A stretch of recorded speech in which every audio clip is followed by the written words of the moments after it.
बहुत पहले की बात है। एक गांव में एक सर्प रहता था। सर्प यानी जहरीला नाग। और उससे सब लोग बहुत डरते थे। सभी गांव वालों ने अपने बच्चों को हिदायत दे के रखी थी कि उस तरफ कोई नहीं जाएगा, क्योंकि सबको उस सांप से बहुत खतरा था। वह सांप सबको काट लेगा और सब मर जाएंगे। बहुत ही जहरीला सांप है, ऐसा उसके बारे में सभी गांव वाले अक्सर बातें किया करते थे। और उनके ऐसा करने के पीछे वजह भी थी। वो सांप अक्सर उस रास्ते से किसी को भी जाने नहीं देता था। जो भी वहां से जाने की कोशिश करता था वो उनके बीच में आ जाता था और वहां पर कुंडली मारकर बैठ जाता था। इसलिए गांव वालों का डरना भी लाजमी था। एक बार एक साधु उस गांव से होकर गुजर रहे थे। सभी गांव वालों ने उनसे कहा कि महाराज, उस रास्ते से मत जाइएगा, वहां पे बहुत जहरीला नाग रहता है और उसका जहर बहुत खतरनाक है।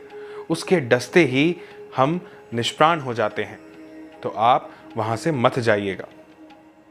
साधु महाराज ने उन गांव वालों की बातों को सुना, ध्यान से सुना, और उसके बाद वो उसी रास्ते से गए जहां से जाने के लिए गांव वाले मना कर रहे थे। वो आगे बढ़े और उनकी मुलाकात रास्ते में उसी सांप से हुई। जैसा गांव वालों ने बताया था, वो रास्ते में सामने आकर बैठ गया, कुंडली मारकर। तब साधु ने उससे कहा कि हे सर्प, तुम क्यों इस तरह से उत्पात मचाते हो? इन गांव वालों ने भला तुम्हारा क्या बिगाड़ा है? ये धरती जितनी तुम्हारी है उतनी ही इन सबकी भी है। इन्हें भला क्यों कष्ट देते हो?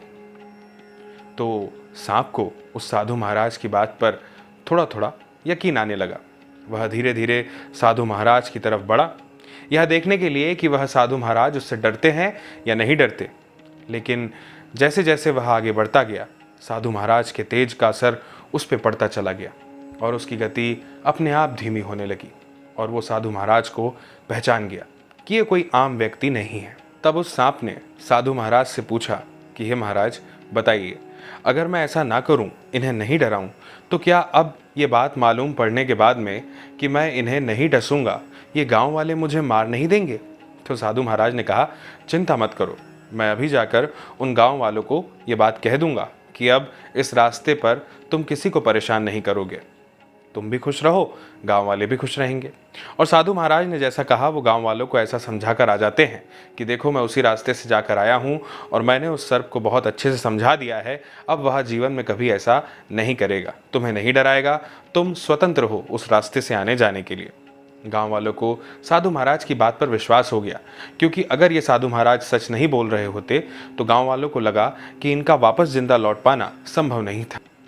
और जैसे ही साधु महाराज आगे बढ़ गए, गांव वालों ने उस रास्ते का उपयोग करना शुरू कर दिया। कुछ हफ्ते बीते, महीने बीते। अब बच्चे उस रास्ते पर जाकर उत्पात मचाने लगे, शोर करने लगे, हल्ला करने लगे। और बच्चों ने खेल खेल में वो सांप कहीं दिखता तो उसे पत्थर मारना शुरू कर दिया।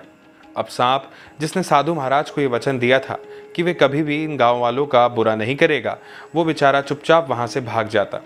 बच्चों को ऐसा लगता कि सांप उनसे डर जाता है और बच्चे अक्सर मस्ती मजाक में उसे पत्थर मारने लगते। कई बार पत्थर से वो सांप जख्मी भी हो जाता।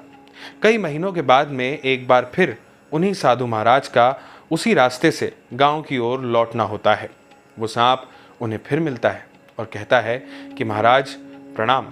तो साधु महाराज कहते हैं, अरे, जब मैं यहाँ से जा रहा था तब तो तुम्हारी हालत बहुत अच्छी थी, अब ये तुम्हें क्या हो गया है? तुम इतने जख्मी और इतने लाचार क्यों दिखाई दे रहे हो? तो वो अपनी आप बीती साधु महाराज को बताता है। कहता है कि यहाँ पे मुझे बच्चे बहुत परेशान करते हैं, कुछ गांव वाले भी मुझे बहुत परेशान करते हैं। बड़ी मुश्किल से अपनी जान बचा करके मैं अपना जीवन यापन यहाँ पे करता हूँ। मजबूरी है, इस जगह को छोड़कर भी कहीं और नहीं जा सकता हूँ। इस जगह को मैं भली भांति पहचानता हूँ। अब आप ही बताइए कि मुझे क्या करना चाहिए? क्या मैं फिर से इन्हें डसने लगूँ?